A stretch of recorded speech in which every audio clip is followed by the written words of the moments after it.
네, 앞 시간에 이어서 수도원운동 계속해 보도록 하겠습니다. 사실 중요한 수도원들이 뒤에 너무 많이 납니다. 네. 중요한 수도원들 보도록 하겠습니다. 자, 벌써 한 넘었네요. 네. 다시 좀 한다면, 네, 꼭 기억하고 계셔야 될 것이, 중체 수도원은 선교의 중심지였고, 교회 갱신의 주역이었으며, 신학 발전의 요람이었다. 그래서 중세의 수도원 한 줄기 빛이었다. 중세 암흑기에 한 줄기 빛이 무엇이었느냐? 수도원이었다. 라고 하는 것입니다. 네, 그걸 옵션을 했으니까 다시 한번 봤고요. 그 다음에 안토니로부터 시작했고 서방교회는 아타나시우스로부터 시작했다. 그 다음에 서방수도원은 공동체적인 삶을 강조하였고 동방수도원은 은둔적이고 개별적이다. 그리고 서방수도원은 성직자들과 제도에 협조적이었지만 동방수도원은 교회 제도에 비협조적이었다. 서방수도원은 실천적이고 봉사와 선교를 수행하였지만 동방수도원은 신비적이고 명상을 강조하였다. 라고 하는 것입니다. 자, 베네딕트 수도원 수도규칙, 베네딕트 수도원이 바로 오늘 우리가 하고 있는 예배와 노동과 성공, 영성노동 학문의 교양, 네, 이것이 수도원 규칙이 되어야겠다라고 하는 것이고요. 그 다음에 이제 클루니 수도원. 클루니 수도원은 11세기의 수도원 개혁의 중심이었습니다. 프랑스 땅에 있었고 청계로 굉장히 크게 발전했다라고 하는 것입니다. 자, 이제 세 번째 시토 수도원. 시토 수도원은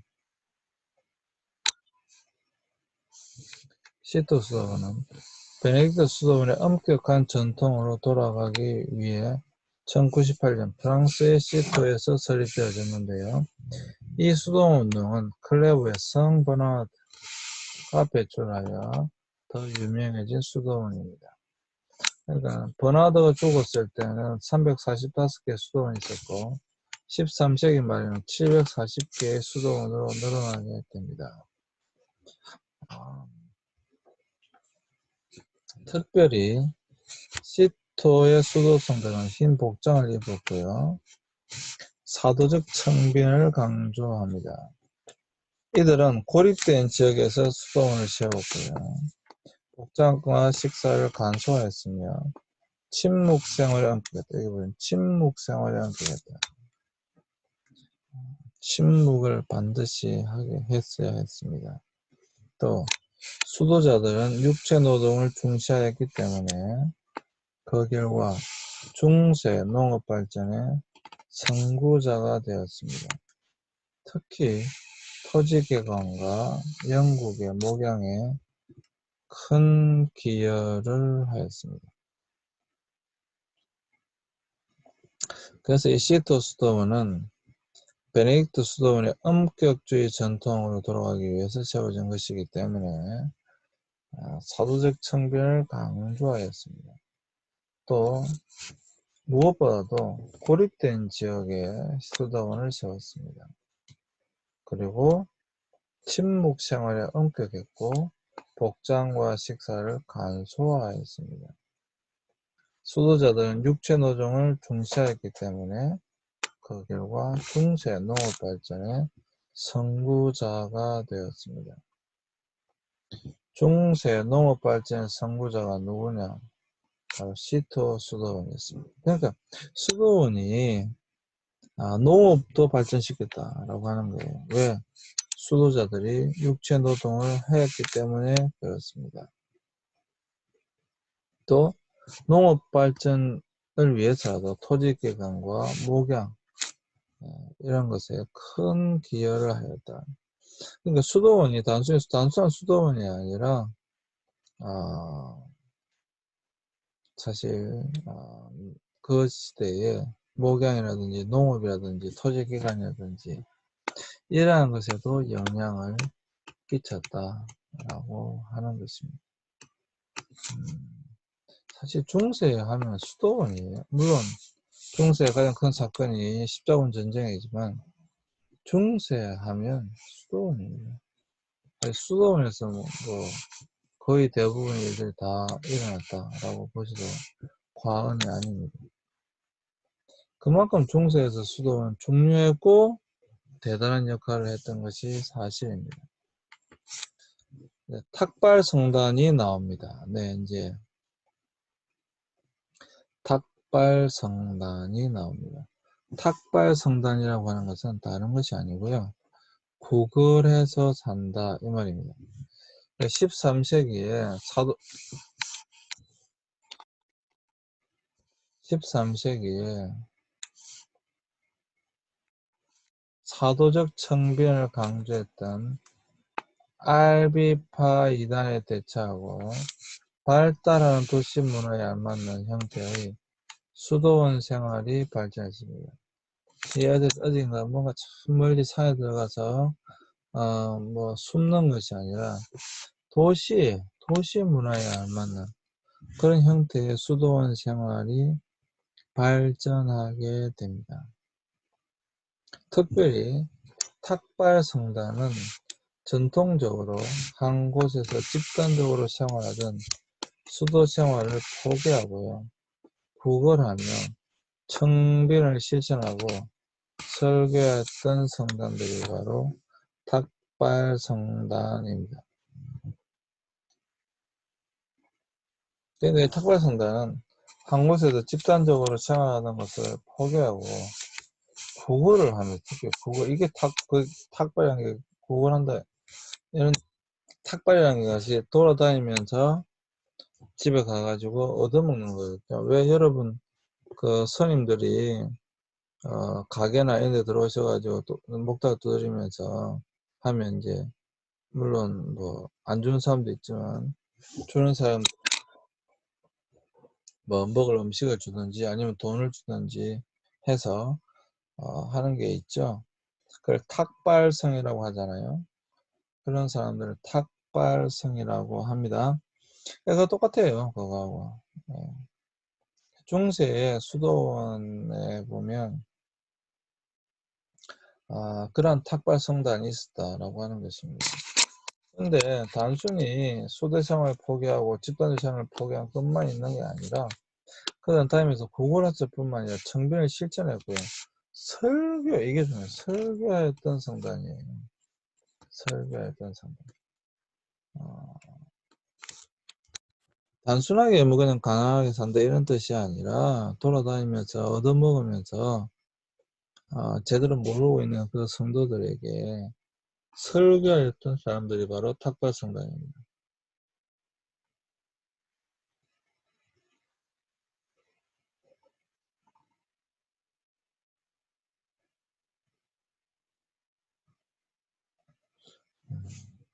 대표적인 탁발성단으로는 그 이름도 유명한 프란시스 수도원이 있고요. 또 도미닉 수도원이 있습니다. 사실 중세 수도원의 양대 산맥입니다. 지금도 마찬가지지만 양대 산맥입니다. 이 수도원이 하나 더해서 중요한 수도원이 있다고 한다면 당연히 베네딕트 수도원입니다. 물론 다른 수도원들도 중요하죠. 당연히 중요하지만 중세의 대표적인 수도원 하면 바로 베네딕트 수도원이고요. 그 다음에 왜냐면 베네딕트 수도원은 수도원 규칙을 만든 사람이기 때문에 베네딕트 수도원이 중요하고요. 그 다음에 프란시스 수도원과 도미니크 수도원이 바로 대표적인 수도원, 수도원입니다. 뭐 뒤에 나오지만 아주 위대한 인물들이 이 프란시스 수도원과 도미니크 수도원을 통해서 많이 나왔습니다. 신학자들도 많이 나왔고요.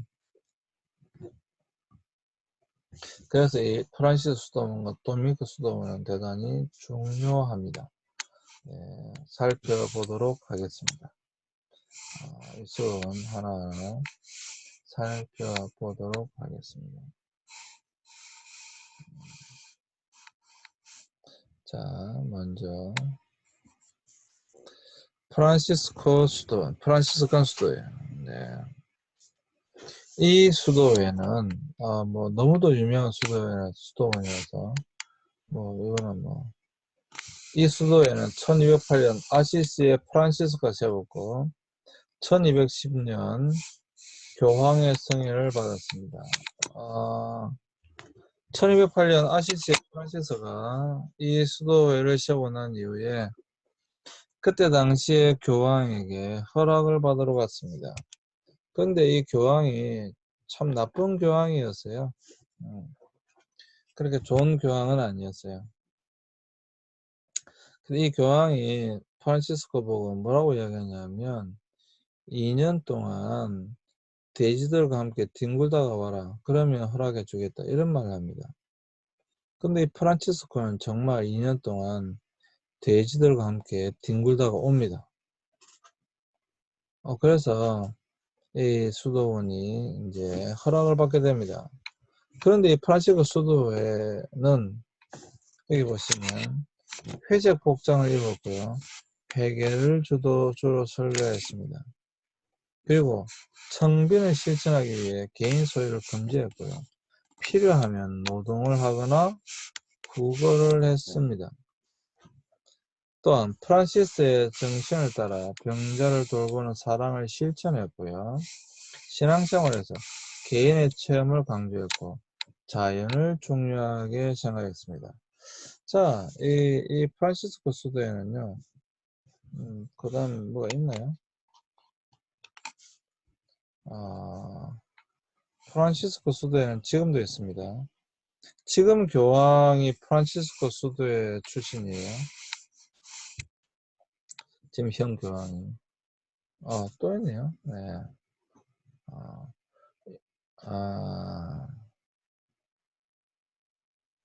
일단 이거부터 하고 넘어가겠습니다.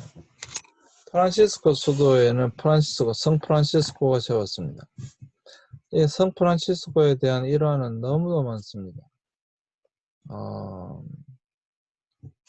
기독교 역사상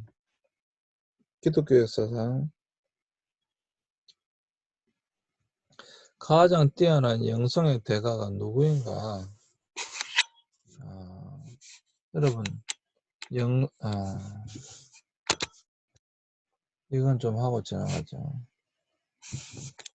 영성이 뭐냐라고 하면 여러분들은 여러분 나름대로 뭐라 답변하실 수 있겠죠. 수업 시간에 좀 토론하면 굉장히 좋은데요. 영성의 정의가 뭐냐 하면 UT 홈즈라고 하는 사람이 내린 정의인데 저는 동의합니다. 영성은 관계 형성 능력이고요.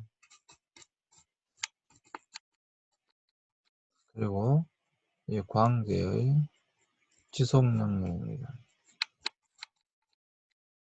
영성은 관계 형성 능력이고 관계 지속 능력입니다. 그런데 이 성 프란시스코는요, 정말 관계의 형성을 심지어 누구하고 했냐면 새들이나 동물들이나 식물들과도 관계를 형성했어요.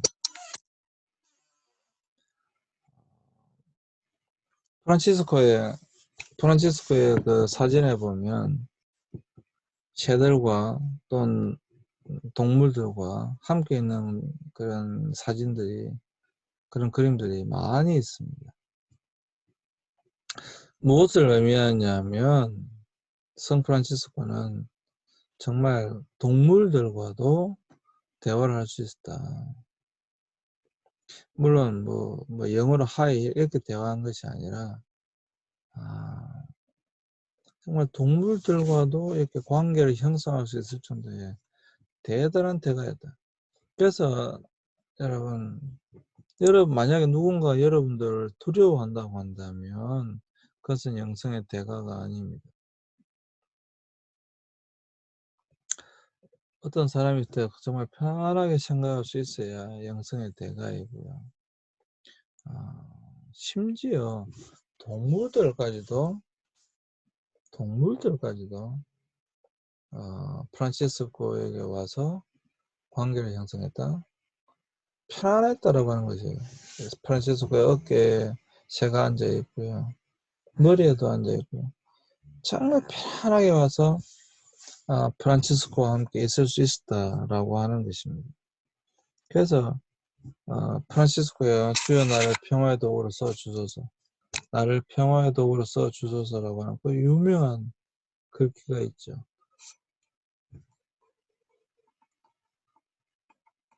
주여 나를 평화의 도구로 써주소서, 미움 있는 곳에 사랑을. 굉장히 긴 시가 있죠. 저는 다능콩 2000년 기독교 역사 가운데 가장 뛰어난 영성의 대가는 누구인가? 저는 프란치스코라고 생각합니다. 프란치스코는 정말 많은 이야기가 있어요. 너무도 정욕이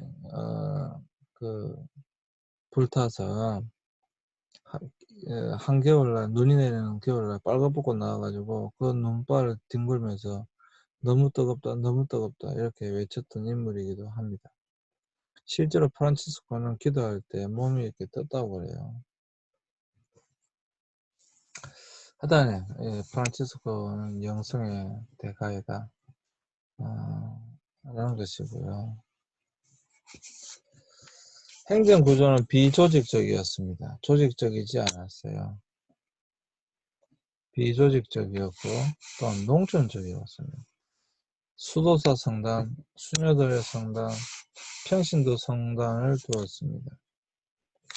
프란시스코 수도사들은 신학적으로는 의지를 강조하는 주의주의와 신비주의 전통이 강했습니다. 아까 내가 말했죠. 프란시스코가 기도할 때 몸이 이렇게 떴다. 그리고 새들과 동물들과도 대화를 했다. 특별히 이들은 보나벤투라, 그리고 둔 스코투스, 윌리엄 오캄, 이제 다음 시간에 배우게 될 텐데 윌리엄 오캄과 같은 아주 유명한 신학자들을 배출하게 됩니다. 이 프란시스코 수도회는 도미니칸 수도회와는 학문적으로 대립적인 입장에 취하게 됩니다. 그래서 중세 후기에 토마스 아퀴나스가 세운 계시와 이성의 동합을 파괴합니다. 다음 시간에 배우게 됩니다. 네. 그래서 이 프란시스코 수도회와 쌍두마차인 양대 산맥인 도미니크 수도회와는 신학적인 노선이 달랐습니다. 프란시스코 수도회의 가장 뛰어난 신학자는 바로 윌리엄 오캄이었습니다. 다음 주에 배우게 될 것입니다. 시간이 다 돼가기 때문에 이제 하나 남은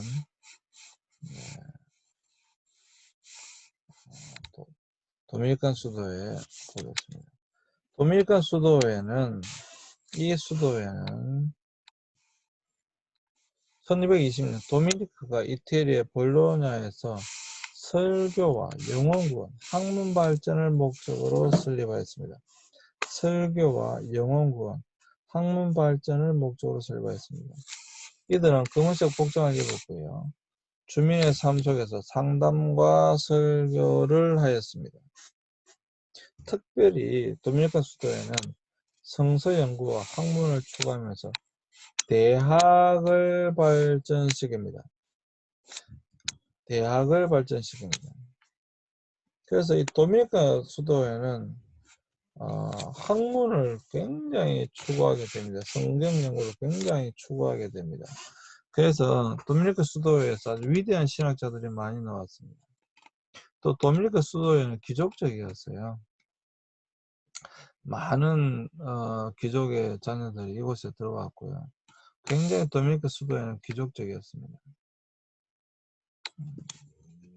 또 도미니칸 성당은 학문 연구에 치중했기 때문에 이성의 역할을 중시하는 주지주의적 입장을 가지고 있었고 많은 이단 신문가들을 배출했습니다. 왜? 이들은 학문을 발전시켰기 때문에 성서 연구와 학문을 발전시켰기 때문에 많은 이단 신문가들을 배출하게 됩니다. 특별히 알베르투스 마그누스와 토마스 아퀴나스와 같은 신학의 거장들을 배출하게 됩니다. 중세 신학의 최고의 신학자는 두말할 필요 없이 토마스 아퀴나스입니다. 다음 주에 배우게 됩니다. 토마스 아퀴나스. 토마스 아퀴나스에 대해서는 다음 주에 배우게 됩니다. 그러니까 이 도미니크 수도에는 수많은 위대한 신학자들을 배출하게 됩니다. 뭐 대표적인 게 토마스 아퀴나스고요. 또 도미니크 수도를 통해서 대학이 발전하기 시작합니다. 도미니크 수도를 통해서 대학이 원래 대학의 가장 중요한 과목은 신학이잖아요. 신학이었어요. 신학, 법학, 철학, 철학, 그다음에 의학. 의학은 하위적인 부분이었고 신학이 가장 중요한 학문이었습니다. 그 때문에 대학이 만들어진 거고.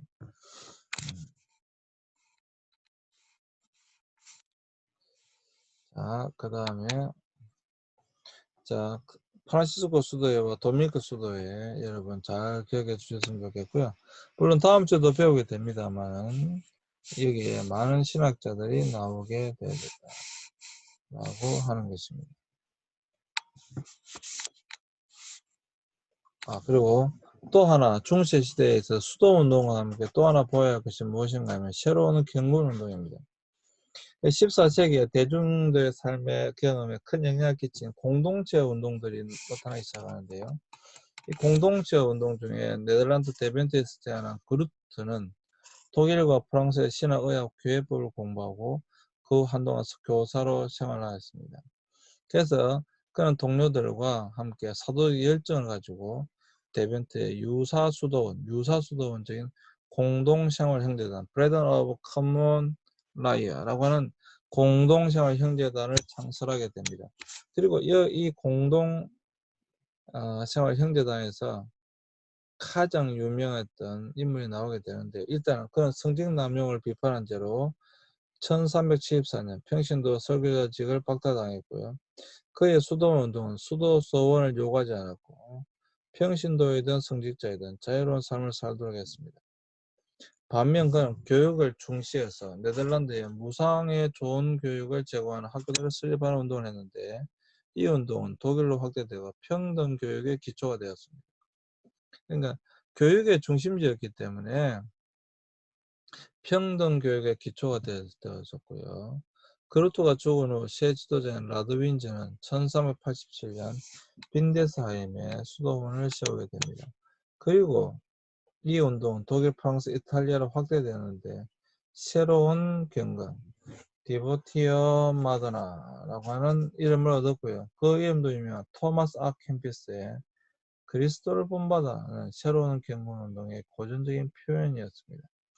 토마스 아켄피스의 그리스도를 본받아라고 하는 이 책은 제가 청년 시절에 베스트셀러였습니다. 지금도 아마 그럴 거예요. 여전히 이 토마스 아켄피스의 그리스도를 본받아는 고전 중의 고전으로 지금도 많이 읽히고 있는 책이다라고 하는 것입니다. 자, 정리하겠습니다. 수도원 운동은 중세의 선교의 중심지였고 교회 개혁의 중심지였으며 또한 교육의 중심지였습니다. 그래서 중세 시대에는 바로 곧 수도운동입니다. 이 수도운동이 바로 중세의 한 줄기 빛이었다. 그리고 이 중세의 수도운동에서 가장 중요한 수도운동은 베네딕트 수도원이었고요. 또 프란치스코 수도회와 여러분 도미니크 수도회를 기억해 주시길 바랍니다. 지금도 여전히 존재합니다. 역대로 보면 가장 많은 교황을 배출한 수도회가 도미니크 수도회예요. 지금 현 교황은 프란치스코 수도회 소속의 신부입니다. 그리고 유사한 수도운동이 일어났는데 그것이 무엇인가 하면 경건운동이었다. 그 중에서도 가장 유명한 토마스 아케피스의 그리스도를 본받아 라고 하는 그런 사람도 있었고 책도 나오게 되어졌다. 경건운동이 일어났다 라고 하는 것입니다. 네, 오늘도 여러분 수고하셨고요. 네, 다음 주에 뵙겠습니다.